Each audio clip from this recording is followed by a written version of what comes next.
കശുവണ്ടി വികസന കോർപ്പറേഷൻ അഴിമതി കേസിൽ പ്രതിയായ മുൻ ചെയർമാൻ ആർ ചന്ദ്രശേഖരനെ സംരക്ഷിക്കാൻ INTUC-യിൽ ഒരു വിഭാഗത്തിന്റെ നീക്കം. ഇതിന്റെ ഭാഗമായി തൃശൂരിൽ INTUC സംസ്ഥാന നിർവാഹക സമിതി യോഗം ചേരും. കേസ് കെട്ടിച്ചമച്ചതാണെന്നും അതിനാൽ ചന്ദ്രശേഖരൻ തുടരണമെന്ന പ്രമേയം പാസാക്കാനാണ് സമിതിയുടെ തീരുമാനം.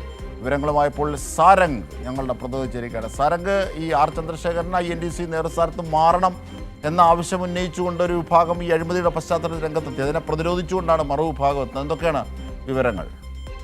തീർച്ചയായും അജിംഷാദ്, അങ്ങനെ തന്നെയാണ്. നമുക്കറിയാം, കശുവണ്ടി വികസന കോർപ്പറേഷൻ അഴിമതി കേസുമായി ബന്ധപ്പെട്ട് രണ്ടാം പ്രതിയായിട്ടാണ് CBI ഈ ആർ ചന്ദ്രശേഖരനെതിരെ കുറ്റപത്രം സമർപ്പിച്ചിട്ടുള്ളത്. അങ്ങനെ ഒരു വിവാദം നിലനിൽക്കെ, ആരോപണം നിലനിൽക്കെ ഈ പാർട്ടിയിൽ നിന്ന് തന്നെ, കോൺഗ്രസിനുള്ളിൽ നിന്ന് തന്നെ ഒരു വിഭാഗം ആളുകൾ ഈ ആർ ചന്ദ്രശേഖരൻ ഇപ്പോൾ INTUC സംസ്ഥാന പ്രസിഡന്റ് സ്ഥാനം ഒഴിയണമെന്നുള്ള ഒരു ആവശ്യം ഉന്നയിച്ചു വന്നിരുന്നു. എന്നാൽ അതിനെ ചെറുക്കുന്നതിന് വേണ്ടിയിട്ടാണ് ഇപ്പോൾ ഒരു വിഭാഗം നേതാക്കൾ, സംസ്ഥാനത്തുള്ള INTUC നേതാക്കൾ ശ്രമം നടത്തുന്നത്. അതിന്റെ ഭാഗമായിട്ടാണ് ഇന്നിവർ തൃശൂർ ജില്ലയിൽ ഇത്തരത്തിലൊരു INTUC-ന്റെ സംസ്ഥാന നിർവാഹക സമിതി യോഗം വെച്ചിട്ടുള്ളത്. ഈ യോഗത്തിൽ ഇത്തരത്തിൽ ഈ ആർ ചന്ദ്രശേഖരനെ പിന്തുണയ്ക്കാനാണ് ഒരു വിഭാഗം നേതാക്കളുടെ ശ്രമം. അതായത് ഈ കേസ് കെട്ടിച്ചമച്ചതാണെന്നും നിലനിൽക്കില്ല എന്നുള്ളതും അതുകൊണ്ട് തന്നെ ഈ INTUC സംസ്ഥാന പ്രസിഡന്റ് സ്ഥാനം ഒഴിയേണ്ടതില്ല എന്നുമാണ് ഈ ഒരു വിഭാഗം നേതാക്കൾ വരുത്തി തീർക്കാൻ ശ്രമിക്കുന്നത്. അതോടൊപ്പം തന്നെ മറുവിഭാഗം എന്ന് പറയുന്നത്, അതായത് ഈ ദേശീയ നേതൃത്വവുമായി ബന്ധപ്പെട്ട്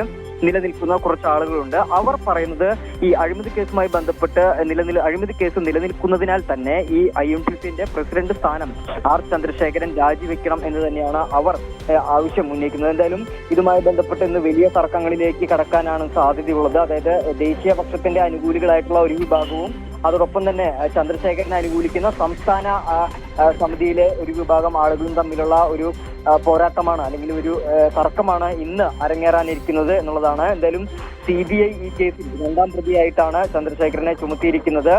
ഈ സാഹചര്യത്തിൽ രാജിവെച്ചില്ലെങ്കിൽ ഈ ഒഴിവാക്കണമെന്നാണ് ഒരു വിഭാഗത്തിന്റെയും ആവശ്യം. അത് ദേശീയ പ്രസിഡന്റ് സഞ്ജീവ് റെഡ്ഡിയെ നേരിട്ട് കണ്ട് അവതരിപ്പിക്കാനും ഈ ഒരു വിഭാഗം തയ്യാറെടുക്കുന്നുണ്ട്. അതോടൊപ്പം തന്നെ മറ്റൊരാവശ്യം, തീർച്ചയായും ഇന്ന് ചേരുന്ന യോഗത്തിൽ INTUC-യുടെ നിർവാഹക സമിതി യോഗത്തിൽ പ്രമേയം പാസാക്കാനാണ്, ചന്ദ്രശേഖരനായി പ്രമേയം പാസാക്കാനാണ് നീക്കം. ഇതിന്റെ വിവരങ്ങളാണ് ഞങ്ങളുടെ പ്രതിനിധി സാരംഗ് നൽകുന്നത്.